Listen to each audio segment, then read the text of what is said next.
With Laura Kuenssberg. A manhunt, a messy start to the political season. There's a lot going on.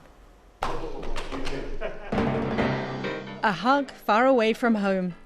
The Prime Minister on parade at a big international get-together. It's personally really special for me to be here. India's a country that's near and dear to me. But the distance from Downing Street doesn't make problems at home disappear. A prison escape, prompting claims government decisions left the system strapped for cash and unsafe. This is on the government's watch. It's down to them. They withdrew over £900 million worth of funding. On top of the hunt for crumbling concrete in public buildings, with ministers' noises off. Does anyone ever say, you know what, you've done a good job because everyone else has sat on their and done nothing? Stress for schools and easy picking for the opposition. This crisis is the inevitable result of 13 years of cutting corners, botched jobs, sticking plaster politics. And allegedly, a Westminster staffer arrested for spying for China. So we'll ask this morning, while the UK bakes, how much more can go wrong while the Prime Minister's in the Indian sun? The man responsible for jails joins us. Can the Justice Secretary tell us how on earth Daniel Khalif escaped? Jonathan Reynolds, who wants to be Labour's captain of industry, is live in the studio with us too. And an exclusive interview with these two from across the Atlantic. The head of America's military and the head of the UK's military. Admiral Sir Tony Radakin and General Mark Milley join us from across the pond.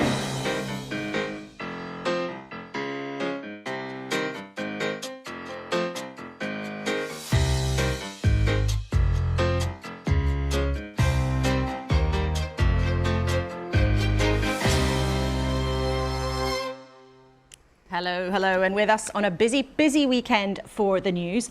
Just back from his own visit to Ukraine, a national treasure, I think, Stephen Fry. Salma Shah, Conservative former advisor, who's seen plenty of government crises, and with impeccable timing, the Chief Inspector of Prisons, Charlie Taylor, is with us this week. Let's take a look at what is making the news, and no surprise, a lot of the front pages go on the extraordinary story of the escape and capture of Daniel Khalif.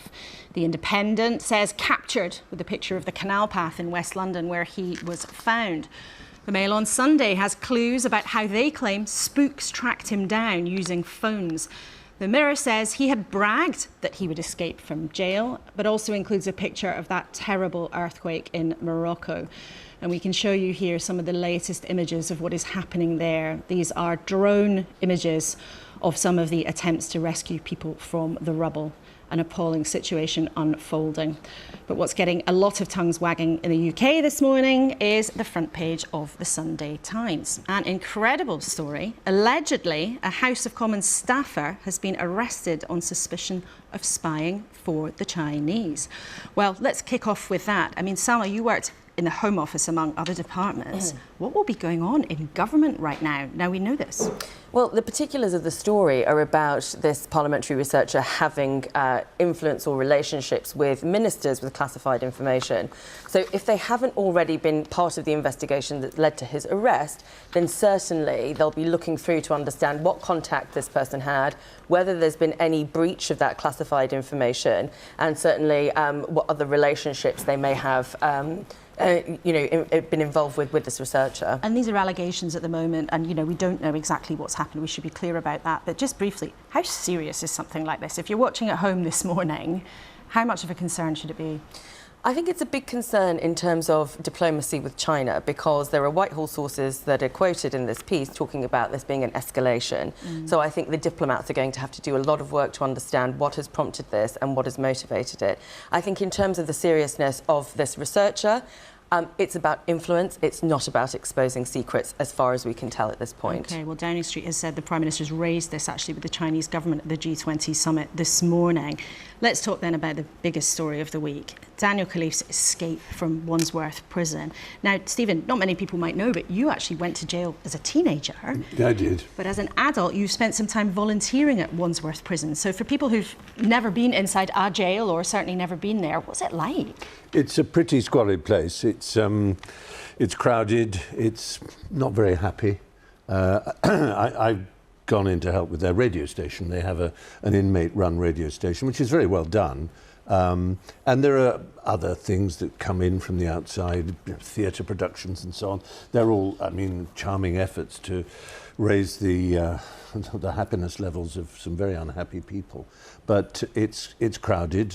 All the London prisons are very crowded. Pentonville, I think, was built for 500 and has 1,200 or something. Charles will know better than me, of course. But it's a pretty grim situation. There's a lot of overspill, and a lot of them are waiting to go, to be sorted out into ABC and so on. And they're going off to their trials. I mean, Charlie, just briefly, because we're about to hear from the Justice Secretary, what wider problems has this thrown up? Well, I think Wandsworth is fairly typical of most inner-city Victorian local prisons, of which there are still a huge amount that are open. And there are three things, really. It's about having enough staff of the right quality. It's about the level of overcrowding that you have. I think Wandsworth is 600 over what it was originally designed for. It's about 1,600 prisoners. And that means lots of people sharing cells that were originally designed for one person. And the third thing is about prisoners having enough to do. And what we found when we inspected Wandsworth last year was that people were largely locked in their cells for up to 22 hours a day. 22 hours a day. Indeed, and sometimes even less, even worse at the weekends. Okay, well, I we'll did get some into Zooming during COVID, and you can imagine what it was like then. Yeah, well, we'll get into that in a couple of minutes just with the Justice Secretary. So let's remind ourselves then of what is going on. Daniel Khalif has been caught, but how on earth did he escape? This drama's opened up an argument about exactly what's going on in the whole prison system. Many jails in England and Wales are full to bursting. 61% of them are too full, according to the government's own figures. And there aren't enough staff to cope. Charlie's latest report said major staff shortfalls continued to have a devastating effect. Despite recent hiring, there are still 10% fewer officers than in 2010. Well, Alex Chalk is the man charged of fixing all of this. The new Justice Secretary, welcome to the studio for the first time.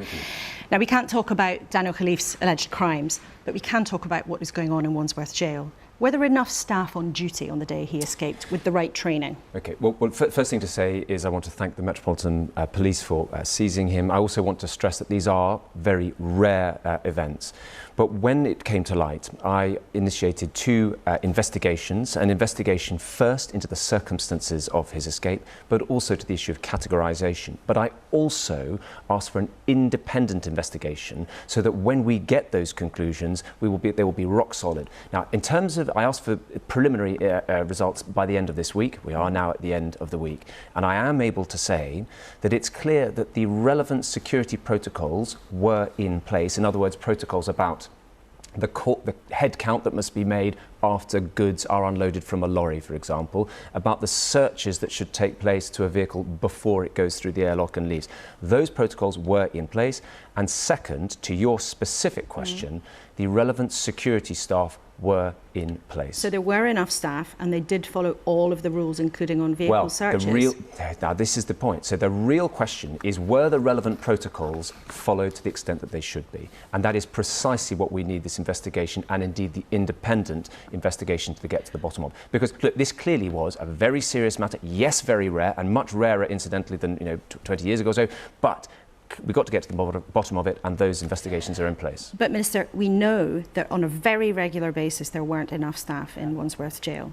And a recent report said that actually more than 30% of prison officers were either absent or unable to work. Staffing has been a repeated issue there. Well, so staffing is something that is an absolute priority. And you mentioned right just in your opening remarks that the numbers are ticking up. It's worth reflecting. An additional 4,000 or so since 2016. But well, also, hang on, it's still down on 2010. That's true. That's true. So there was a real fall off, and then in recent years it started to tick up. Exactly. But let's get that completely clear. I want to deal with this point very specifically. So, since May 2022, the numbers have gone up by 700 in that time, which is to your point. But here's the really, really important point, is that the so-called attrition rate, that's to say the rate at which prison officers leave, is down by a very meaningful amount. And that's because we've done really important things to address that. One, we've accepted in full the Prison Service Pay Review Body recommendations on pay. Second, we've invested £100 million to improve security. That's to say,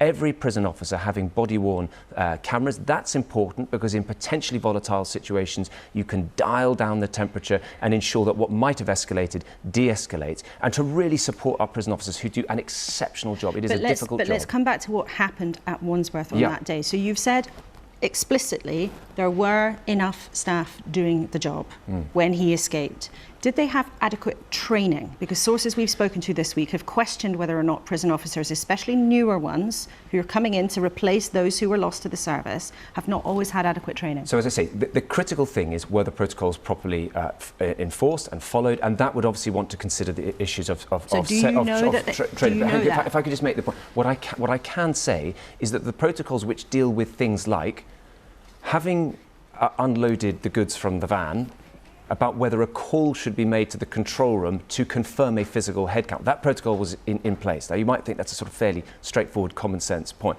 But second, as to whether the equipment for looking underneath a vehicle, was that in place? Yes. Was the staff in place on the gate? Yes. Plainly, we've got to get to the bottom of what precisely was done by the relevant individuals. But just finally, but that's got to happen methodically and fairly to all involved. But it sounds from what you're saying, the rules were there. So the vehicle should have been checked correctly. There were enough staff. It suggests that, therefore, this was human error.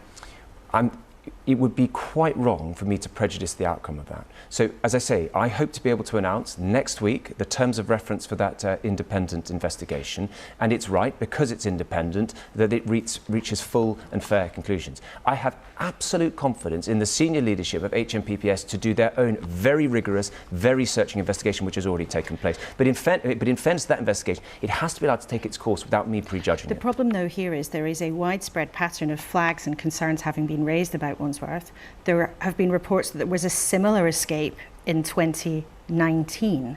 Was your department recently receiving warnings and requests for help from Wandsworth? Well, let me just address the specific issue of Wandsworth.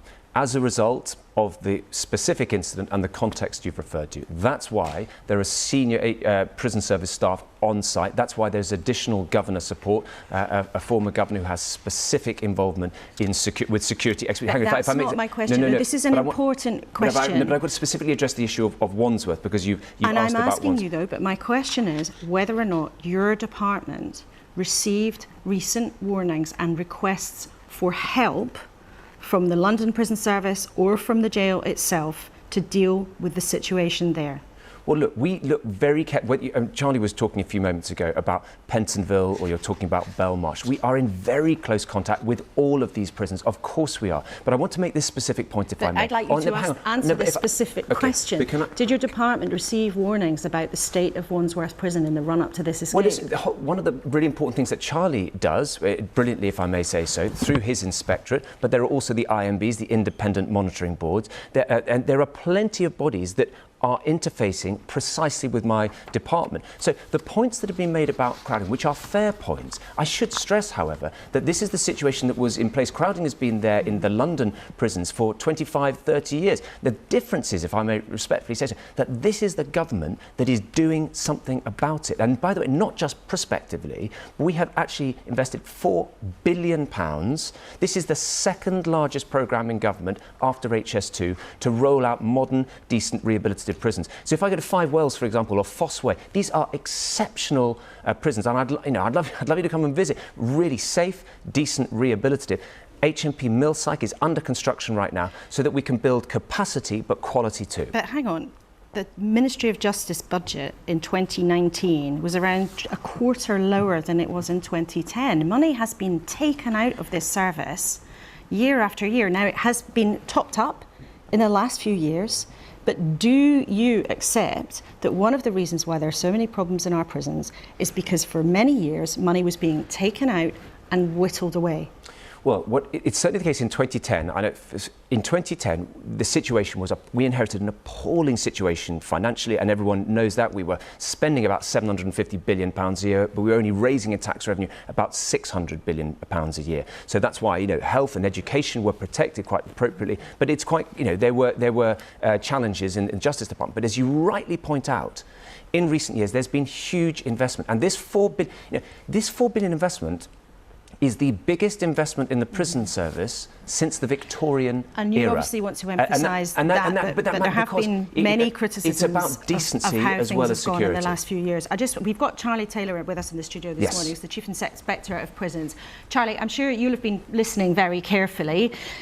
The Cabinet Minister wants to emphasise money that is going in now, but does it wash what he's saying about staffing in Wandsworth? Well, I think Wandsworth is a prison that for many years has struggled, and I think if you look at funding for prison and you look at conditions in prison, I remember when the 2019 urgent notification came out from Feltham, and I bumped into my predecessor, but for David Ramsbottom, who sadly died recently. And he said to me, before you look at the Feltham report for 2019, look at my own report for Feltham for 1999. And actually, you could have cut and pasted between the two reports. So this is an issue that's been going on for long periods of time. And I think there's a much longer term question about who we want to lock up, how long we want to lock people up for, and what we want to happen to people when they are locked up. Just as we've got you here, Minister, for your first interview as Justice Secretary, you clearly, as a former barrister, you care about the criminal justice system. Instinctively, would you like us to lock up more or fewer people?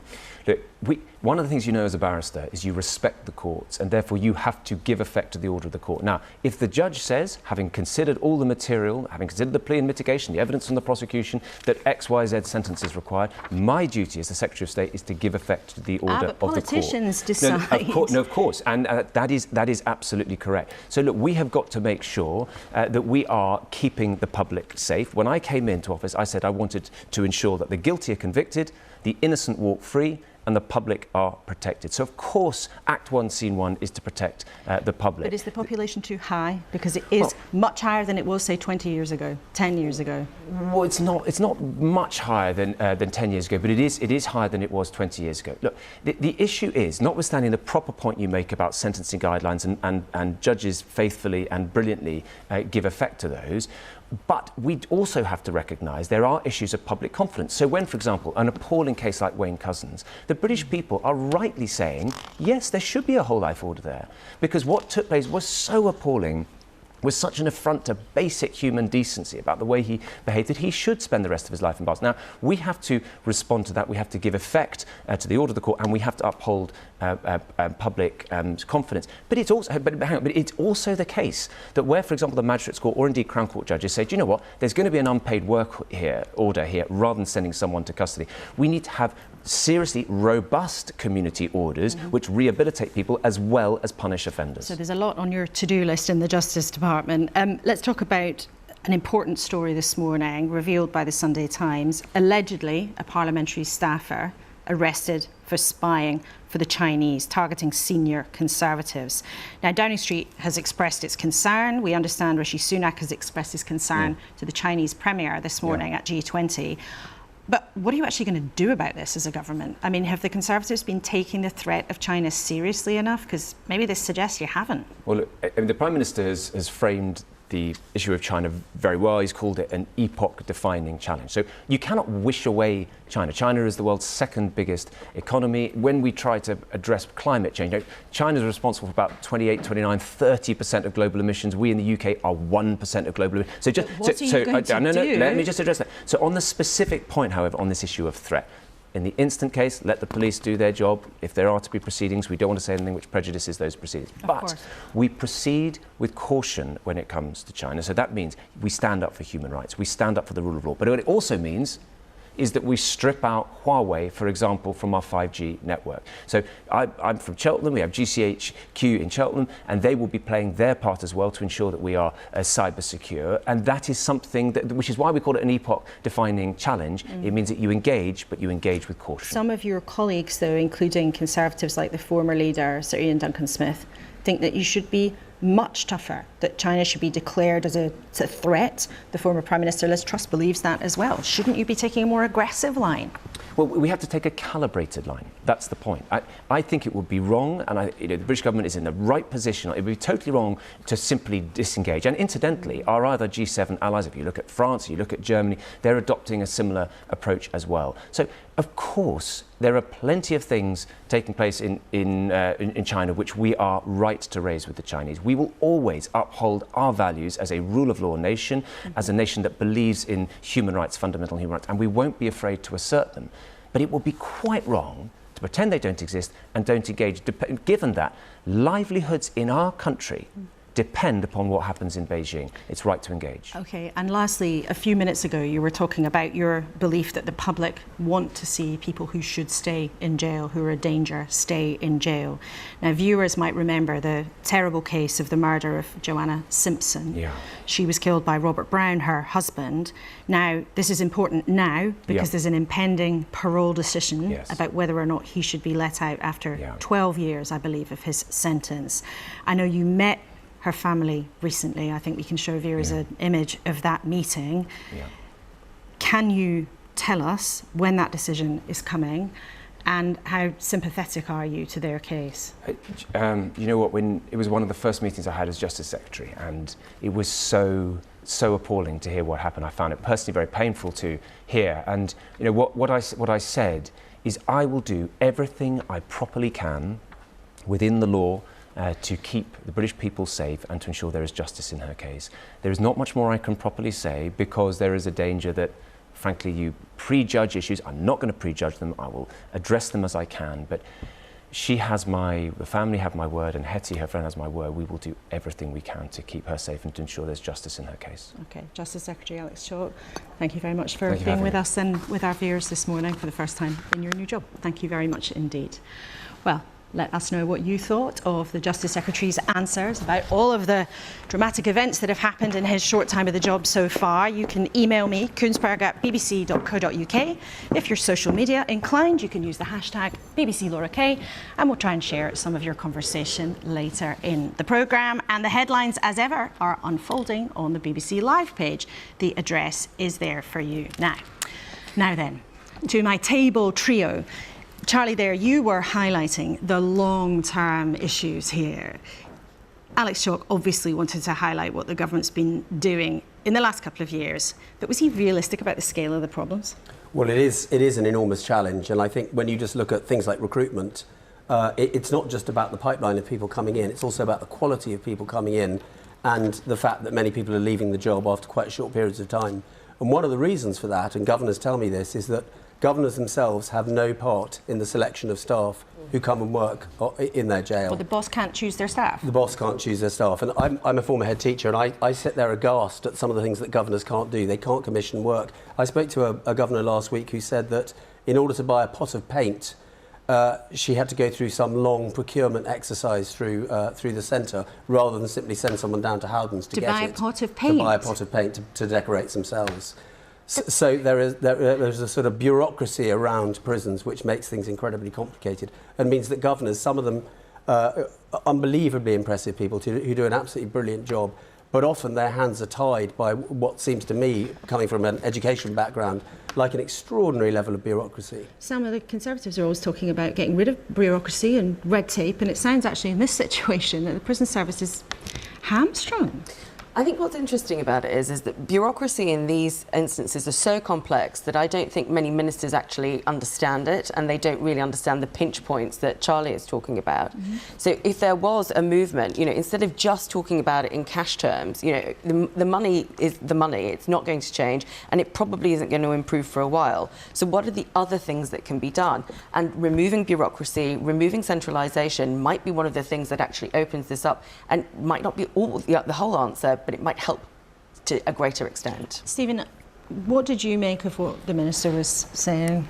I was disappointed that he mentioned Wayne Couzens, because it's a bit like the tabloid press. 64, I believe, % of their crime reporting is on violent crime. 6%, I think it is, of prisoners in prison are violent criminals. In other words, the vast majority in prisons are not that kind of a threat. It's drugs, it's things that are related to mental health and to their conditions of living, and these are reproduced and amplified by being in prison. And to be scary about it and say we must keep everyone everybody safe. Well, of course we must keep people safe, but to use that as an excuse for simply continuing down the same path seems to me to be very foolish. But Charlie, give us some historical perspective, because if you go back, and we've been looking at the numbers in the last couple of days, say 20 years ago we did lock up far fewer people than we do now. The minister there was reluctant to actually reveal whether he would like to see a higher or lower prison population, but how has it changed? Well, if you go back to the mid-1990s, when actually crime was much higher than it is now, our prison population was half what it is, or pretty much half what it is today. I think it was around 44,000. And it's now gone up to over 88,000. The projections are that it will go up even further. And the problem is, if it goes up even further, what that means is more prisoners sharing cells that were designed for one person, continuing to use these old, battered, crumbling, vermin-infested Victorian jails, which would make fantastic museums or flats, but really are not fit for purpose for the 21st century. But also that there aren't enough staff in place to be able to unlock prisoners and actually to begin to do the things with prisoners that are actually going to help them to not offend when they come out.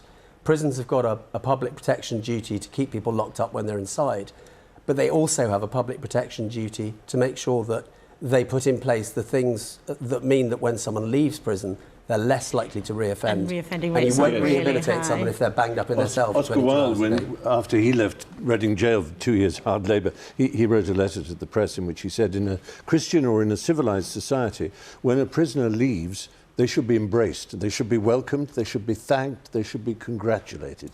They are free, they have served their time. But in England, he said, when you leave prison, that is where your sentence begins. But Salma, there is, though, politicians pick up on public concern, don't they? Do you think you're going to see at any point in the near term a politician making the kinds of arguments that Stephen's been making about rehabilitation and getting numbers down? This is exactly the point. I mean, which politician, whatever party they're from, is going to put front and centre in their manifesto that they want prison reform and that's going to be their focus? Do they privately believe it and they just don't say it publicly? No, I think there are some that privately believe it. I mean, actually, Danny Kruger MP, who's on the backbenches, I believe, he's done a lot on prisoner reform. So there are pockets of people who actually do care about this issue.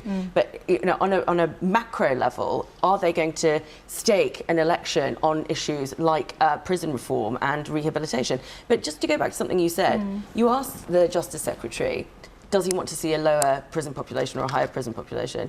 The answer is very simple. You want a lower prison population because you want crime to be reduced and for fewer people to have custodial sentences as a result. And that is a longer train thing rather than just talking about prison reform. And that's also a big challenge for any government and this government probably as we're on the runway to the next general election. Let's talk about something else that affects every one of us in a different way, the conflict in Ukraine, which is going on. Now, Stephen, you've just been to Ukraine. You met the Zelenskys, I think, while you were there. Tell us a bit about what you were doing. I was invited by the President's office, in fact by the First Lady's office, Alina Zelenska, the wife of the President, to host a summit on mental health there. I was so impressed that a country at war would host a summit on mental health, that it isn't just presenting an image of resilience, it's also presenting an image of fragility, which I thought was honest and remarkable. And it's clear that traumatic mental health issues strike the nation very hard, not just soldiers who have suffered. I think thousands have lost limbs already, thousands and thousands, and that carries huge mental burden and strain. But children every day being taken down to air raid shelters, every day having to worry about what's happening to their father or their mother who are at the front. So I thought this is obviously something I couldn't turn down, plus curiosity. I've never been in a war zone, hadn't ever been to Ukraine. And what actually happened when you were there? Well, there was an air raid the night before the summit, actually. A great screeching woke me from my slumbers at about 4:30 in the morning, and I was told to go down to the basement. We knew where that was. There were signs saying shelter as soon as we went to the hotel, so we were aware. And down I went. There were a few people there. The staff were there. There was water and a coffee machine. They were quite smart. They knew that the early warning was such that there'd be, if there were a serious threat to Kyiv itself, there'd be a later warning. And indeed that happened. An explosion was apparently heard and others then came down and the bomb shelter was full. It was alarming in every sense of the word. It was no threat to me. That it was apparently some drones that were downed by their defence, so there wasn't even a building hit. But it was a reminder, and this happens 4, 5, 6 times a week. And what was the thing that most struck you about all of the people you met? I know you met some bereaved families. Well, their commitment to the war was really interesting. I mean, of course, they hate that it's happening. I spoke to a woman who had lost her husband only 2 weeks earlier, and her husband was an artist, a musician, and she was an artist too. And they said that a lot of their friends who were of the more militaristic caste, if you like, hadn't volunteered early on, but a lot of artists had. And if you know anything about the history of Ukraine, in the 1930s, they had what they called the executed Renaissance, a flowering of artists and thinkers and poets and painters who were all gulagged or shot by Stalin's Soviets. And this happened again in the 60s. Tyrants do that. Putin does it. The intellectuals, the intelligentsia, whom we mock at home because we have the freedom to do so, they're the first target. And so they were the first to volunteer. It was very revealing. And my goodness, they hate the Russians. They want this war to carry on until they know they have won. One of the interesting things about it, Selma, is not just the determination, which took many other countries by surprise, the determination of Ukraine to fight, but also in this country at least, the political consensus for supporting Ukraine is rock solid. That seems to be fracturing a bit on the other side of the Atlantic, but here at least it's rock solid. Why do you think that is? Well, there's a part of me that wants to say that it's the idea of British exceptionalism and, you know, invoking Churchill in the Second World War. I think, though, that, and actually there's an element of this about the EU as well. Britain has always had a sort of difficulty, or parts of Britain have had a difficulty with Russia as a threat in Europe. Mainland Europe has generally considered Russia as a partner and not an ally, but a partner that they have to do business with because of energy supply, etc., Germany in particular. Now, I know people will talk about, you know, lots of wealthy Russians coming here, but it's not the same thing as sort of our geopolitical positioning. And I think that has always been something that we have been concerned about. Our worry about Russia as a threat on our doorstep has always been a little bit more acute than the American fear around China, or indeed the Europeans having to work with Russia much more closely. Very interesting indeed. Now, we were talking a few minutes ago about that extraordinary story about allegedly a parliamentary staffer being arrested for spying for China. A few minutes ago, the Prime Minister was asked about this while he's at the G20 summit in Delhi. This is what he had to say. We have a new act in Parliament that allows us to stop foreign investment into sensitive sectors of our economy, which we deem to be unsuitable. And we're passing new laws in Parliament to ensure the registration of foreign individuals who are operating in particular activities in the UK, other laws to protect our higher educational institutions from undue interference or influence. So all these things are happening. And no doubt you'll be able to follow the rest of that story as it unfolds across the rest of the BBC today. Now, as we've just been talking about, the real-life consequences of the conflict in Ukraine for men, women and children are profound. The country's incredible resistance, Stephen was telling us about, to the Russian invasion has been bolstered by billions and billions of pounds and dollars from the West. Over the summer, Ukraine has been trying to push back Putin's forces, the summer offensive, and there's been some success. But for how long can they rely on weapons and vital support from other countries? The chief of the UK's Defence Staff, Admiral Sir Tony Radakin, has been in Washington this week with his counterpart and friend, the head of the American military, General Mark Milley. And we were able to speak to both of them exclusively, side by side. And we asked how much progress is really being made in Ukraine and who's winning right now. Sure. Well, first, how do you define winning? And I think all the political leaders of NATO and Europe and the United States certainly have said repeatedly over time in the last year and a half that what does winning look like? At the end of the day, Ukraine must remain a free, sovereign, independent country with its territory intact. Russia, under the leadership of Putin, conducted an illegal, aggressive military invasion of a country that presented no military threat to Russia. It was an illegal war of aggression by a very large country against a relatively small country, against their neighbor. if Putin's invasion is allowed to stand, then those rules, those principles are for nothing. All of World War II will have been fought for nothing. We're not fighting for Ukraine, and Ukraine hasn't asked for anybody to fight for them. All they're asking for is help. They're asking for material help and training and ammunition, and that's exactly what the international community is giving them in order to keep them free and allow them to defend themselves. And if I could add, Laura, Ukraine is winning and Russia is losing. And Ukraine is winning because the aim of Russia was to subjugate Ukraine and to put it under Russia's control. And that has not happened, and it never will happen. And that's why Ukraine is winning. And Ukraine is making progress in its battle to regain its territory. It's recovered 50% of the ground that Russia seized. And you're seeing the international community also applying economic pressure and diplomatic pressure. And Russia is suffering because of that. And it's broken these rules and it's paying the cost. Do you agree, General Milley? There have been fears Ukraine's summer offensive hasn't gone as well as hoped. That offensive kicked off about 90 days ago. It has gone slower than the planners anticipated. But that is the difference between what Clausewitz called war on paper and real war. So these are real people in real vehicles that are fighting through real minefields, and there's real death and destruction, there's real friction. And there's still a reasonable amount of time, probably about 30 to 45 days worth of fighting weather left. So the Ukrainians aren't done, this battle's not done. They haven't finished the fighting part of what they're trying to accomplish.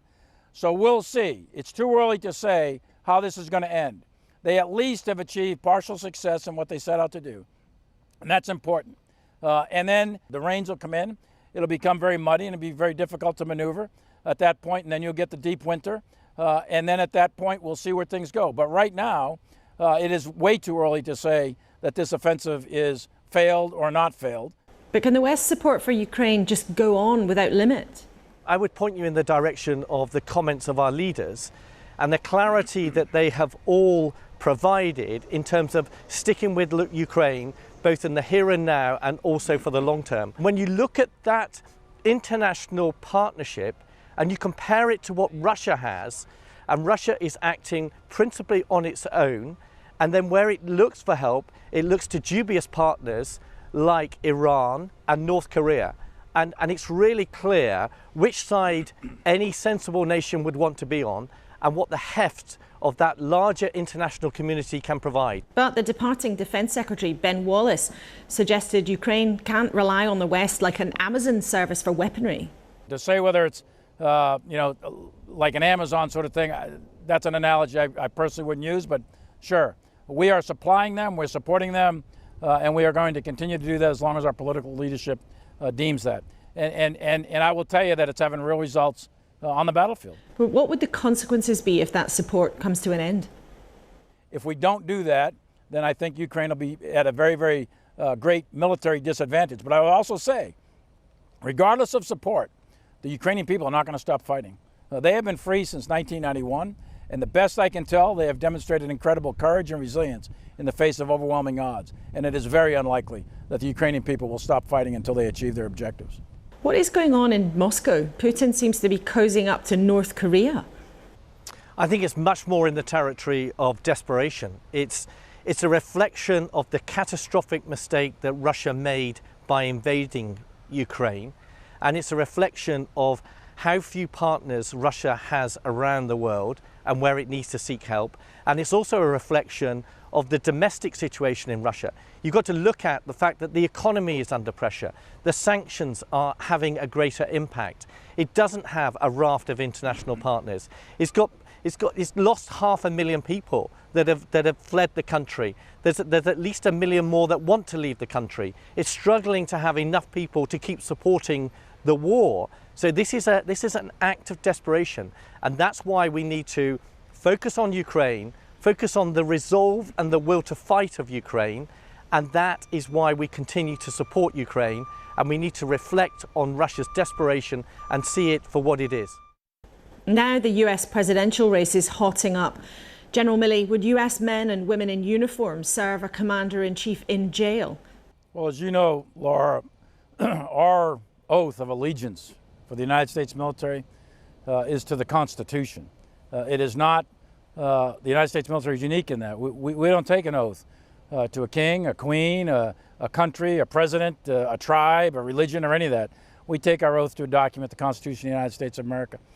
So we will be faithful always to that Constitution, regardless of who occupies the White House, and we will obey all lawful orders from whoever is the duly elected President of the United States. It's as simple as that. I would just tell you that you can take it to the bank that the United States military, all of us in uniform, are faithful to the United States Constitution. That's what we took our oath to. That's what we're willing to die to protect. But are you concerned about the extremes in America, especially with what we saw on the 6th of January Capitol attack? The United States military does what it needs to do in accordance with the law, and we obey the legal and lawful orders of the President of the United States as duly constituted and elected. And we maintain our faith and allegiance and we support and defend that Constitution. It doesn't get complicated, Laura. That's what the United States military does. That's what we've always done, and that's what we always will do. And Admiral Radican, you've just been given one of the highest honours America can bestow, the Legion of Merit. What does that mean to you? And General Milley, how special is it? It was an enormous privilege, and it's very humbling. I am delighted to receive that award, and it's a reflection of a personal relationship, but it's really about a professional relationship between our two countries and what that signifies, and it keeps both our nations safe, and it's something that really is very, very special.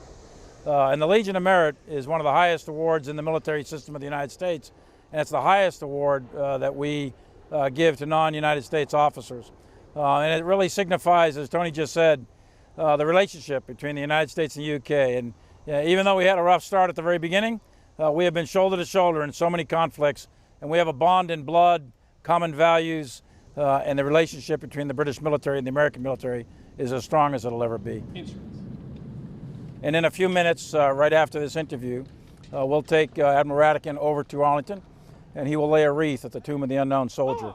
This is a place of hallowed ground for the American military. We're very proud of it, and I think it's a great honor for us to have Tony lay a wreath at the Tomb of the Unknown here in a few minutes.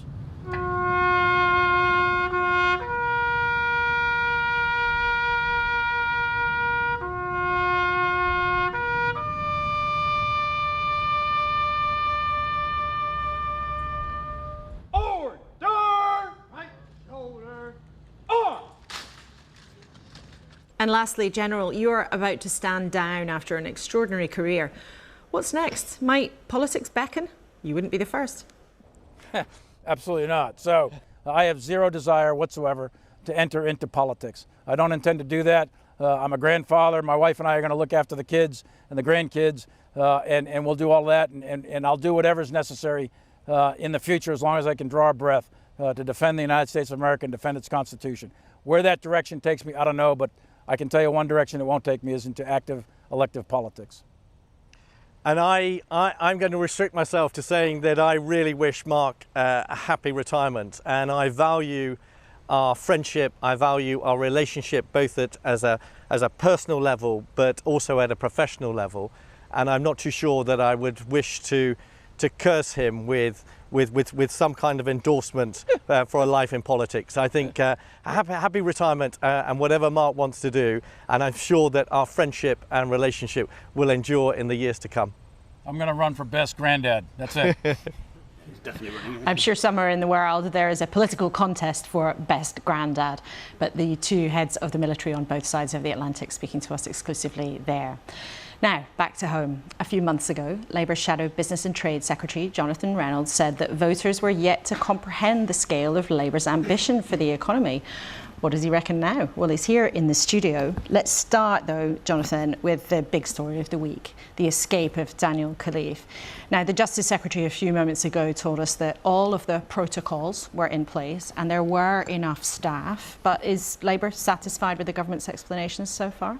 Well, we will surely need an independent investigation to find out exactly what the details of this are. I think, to be frank, most people will have seen this story this week, and perhaps on the back of the story about schools falling down at the start of the week, and again they will feel there is simply nothing working as it should under this government after 13 years. And I would say, because the problems with this government, whatever had happened this week, there would have been plenty to talk about, and it probably would have involved public services not living up to the people's expectations. But we do recognise the danger here is not just that people have made their mind upon the government, that they are losing hope that British government can be better than this. And we recognise that. We recognise the responsibility that comes with that on our side. But I sometimes, in terms of the advice we receive, I would always say to everyone, you provide people with that hope, with meaningful change that people think you can deliver, and that needs some solid foundations, particularly when it comes to economic and Let's talk about policy. something meaningful, though, in terms of the prison service. I mean, Labour has been very critical of the government's handling of it, but would you commit to increasing funding? Well, perhaps the most extraordinary thing when you look at this is, in the government's own spending plans, they actually put a significant amount of money into capital spending because prisons are so stretched. Now, they haven't actually spent it. I think they spent 1.3 billion of the £4 billion allocation as it stands. So the first thing to say would be spend the money and get on with your plans. But again, it's a key area of public services that are just not delivering as the people expect. Would you commit to spending more? Do you think it needs more cash? Well, look, whatever area we're talking about, whether it's schools, criminal justice, the NHS, I will always bring that back to the fact that if we want and need to return to the kind of public investment we saw, frankly, under the last Labour government, the economy has to do better. If we've got the kind of growth rates we've had since 2010, if we've got low productivity, low wages, all of that limits the money you can spend on public services. So, of course, that's important, because what I want is good jobs in every part of the country, but it clearly has an impact on what you can spend on public services. That's why my area is so important. And you've said that the government hasn't done enough to increase and support the number of manufacturing jobs, but the reality is we are overwhelmingly a service-based economy. Manufacturing is about a tenth of the economy, and it has been for quite some time. How big would you actually want it to be? Well, first of all, we should never accept there's some sort of false choice between backing services or backing manufacturing. A healthy economy promotes all sectors. And I would just say, yes, we obviously recognise we are much more a services economy than in the past, but where manufacturing exists, it is high value, it is high wage, it is not some sort of sunset industry, and a crucial task is making sure that it can make the transition to net zero.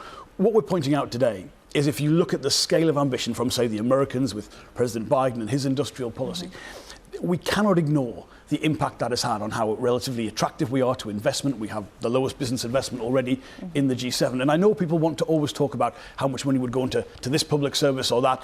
I'm not asking you that. I'm asking you how big you would like manufacturing to be. I wouldn't put a percentage on it because it's relative to other parts. But you're criticising the government for not making it big enough, but then you won't tell us how big you'd like it to be. I would simply say there are jobs available in, whether we're looking at the supply chain for automotive and electric batteries, if we're looking at the future of aerospace, if we're looking at things that will be integral to this new modern economy that we're moving towards, there are opportunities that we're not building on. I wouldn't put percentage on it, but on some of this I would worry about actually losing jobs, as we have done. I mean, the Americans are gaining jobs in manufacturing, we are losing jobs, and that shouldn't be the case if we had the same level of ambition. But one of the prominent people who's meant to be on your side, Sharon Graham, the boss of the Unite Union, she thinks that your plans maybe don't really add up to that much. She said changes to planning laws and partnering, giving free money to corporations without commitments, won't move the dial. The truth is, without a real economy reboot, talk of high growth is for the birds. So if a leader of one of the biggest unions in the country who's meant to be on your side isn't convinced, why should anybody watching be convinced? Well, look, I would just reject that analysis entirely. I would say if you look at, for instance, sectors that are crucial, where there are significant numbers of Unite members, whether that's aerospace or automotive or the steel industry, our plans, our Green Prosperity Plan, is to put significant amount of public investment in order to partner with the private investment that is required. That is the big transition. Without that, we will lose these sectors. But we can remind our viewers, and I'm sure some of them will be remembering this themselves, that big commitment of borrowing 28 billion to create or to support creating those new industries, you're doing that more slowly than you'd originally hoped. Well, no, we've just clarified that, of course, our fiscal rules are the overwhelming framework, the overarching framework that is in place to do that. And, of course, this is not about taking whatever the government are doing and just adding an arbitrary figure on top. It's an assessment of what is required to get the maximum economic benefits for this country in terms of good jobs from this transition to net zero. And that does require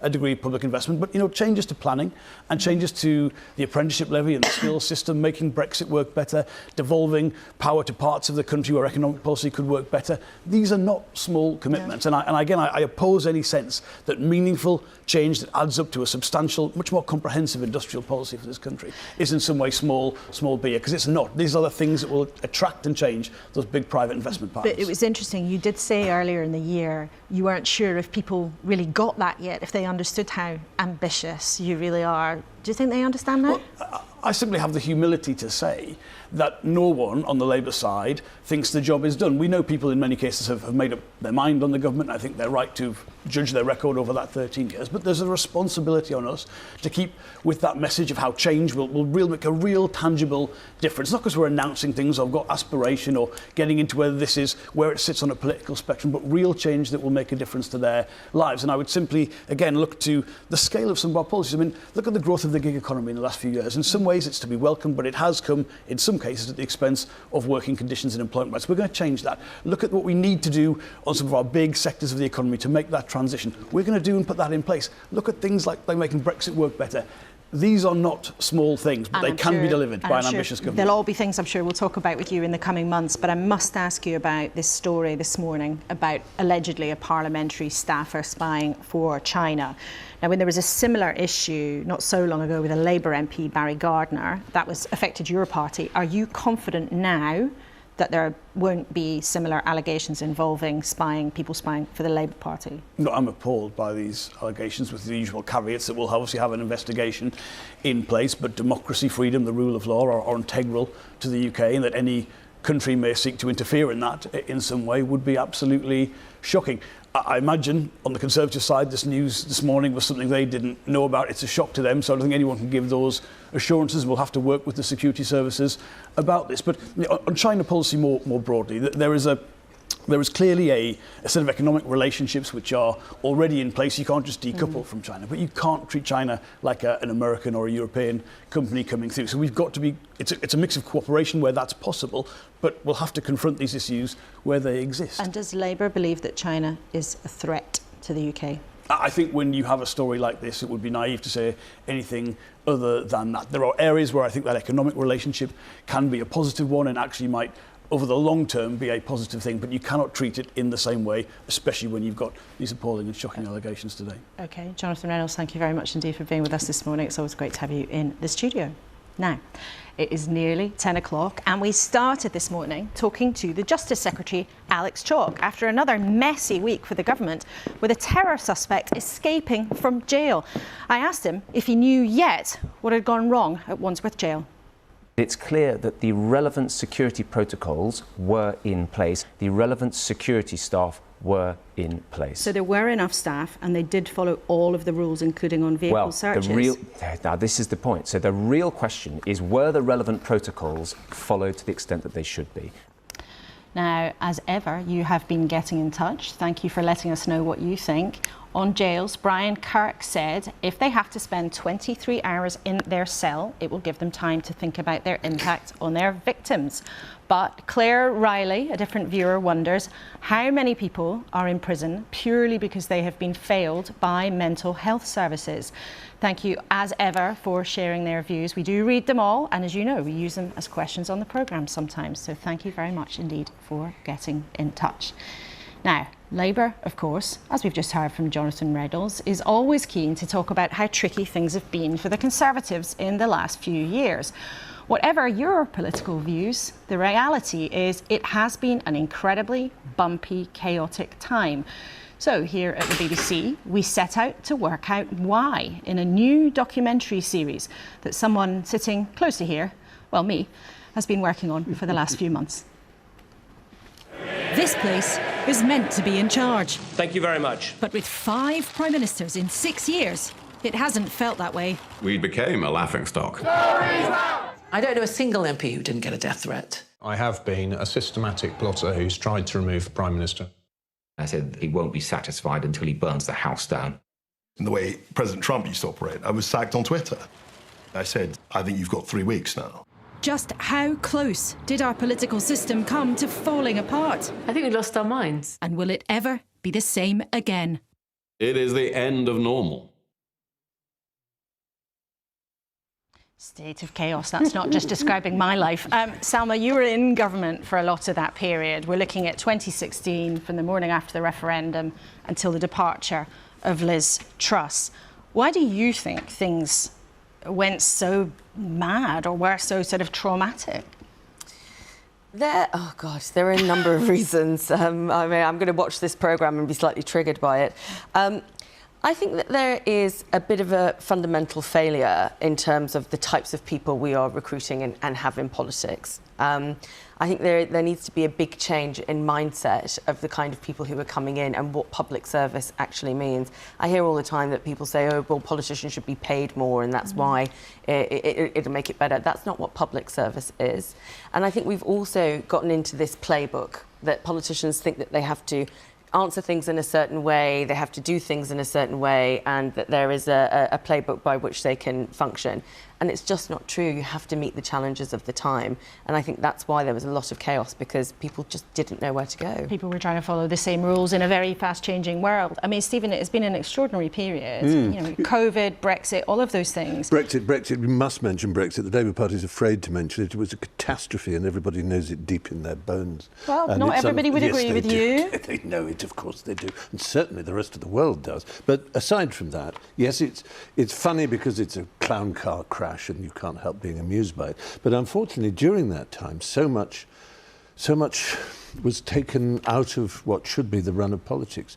Extraordinary that you can have a conversation with an economics minister in Labour who didn't even mention the climate catastrophe coming, that there's a tsunami coming towards us, which is partly the technology and AI and what's going to happen to work for everybody in this country, almost everybody, and there is the climate crisis. And yet everyone's talking about sort of just doing the same thing, only better. It's catastrophic. Well, that's similar to what Selma said about the same kind of people coming in and trying to do these things in the same way. But Charlie, from a sort of practical point of view, you know, you're close to public service running. We've seen a huge churn from all these ministers as successive administrations turn over. I was trying to count the Justice Secretaries since 2010, and I think I've got to 9. And there's one I can't remember. So sorry to whoever that was, but I won't mention names. And then I started trying to do prisons ministers. I'm afraid I got absolutely nowhere with that. And does it matter? Of course it matters. If you have that level of a churn, of course it matters, because what happens is you get sort of bureaucratic drift. You get systems that don't have leadership in place, and therefore people are making decisions that aren't necessarily in the best interests of the public. They tend to make decisions, or the danger is they make decisions in the interests of the business. And political churn has been a frustration, I think, for anybody working in public service in the last few years. Do you think, though, things have now come back to some kind of normal? I mean, that was Rishi Sunak's big promise, really, to the country, is I will end the chaos and we'll just move on and things will be OK. Well, if Alex Chalk's still here in a year, and Damien Hines is still prisons minister in a year, then maybe we could say that. Look how many MPs are resigning and saying they're not going to stand at the next election. I think we should stop using the word honourable of MPs until they've earned it. So it wouldn't be an automatic honorarium, as it were, to be called the honourable. Because honour, it may be an old-fashioned word, but it should have some meaning amongst politicians. Who would decide, Stephen, who got the... You would have a vote every 3 months from the public as to whether or not this politician can you lose it as well, had been honourable. Yeah. Can you become dishonourable then? Nobody would get it. Nobody at all, Selma. No, Damning from a former advisor. There you are. Goodness me. Well, my very honourable trio at the table this morning, thank you so much for being with us and giving us all of those really interesting insights. Thank you, of course, for your company as always. You can watch the first of that series, State of Chaos, on BBC Two tomorrow night, and then each week after. But the end of this week, when events, oh yes, those things, events, have knocked number 10 off course again. There's been attention from the outside on what's going on the inside of jails, which has given another excuse to the Tories' rivals to claim that decisions of past governments are coming home to roost. The smoother start to the autumn political season that Rishi Sunak might have hoped for, what happened to that? The Prime Minister will land back from the summit in India soon, and he might not be blamed for wondering what will have gone wrong by the time he hits the tarmac. You can catch anything you missed today on iPlayer. I'm heading soon to the newscast studio in a few minutes for our next edition of our weekend podcast. Try that out on BBC Sounds if you fancy, and I will look forward, of course, to seeing you back here, same time, same place, next week. Goodbye for now.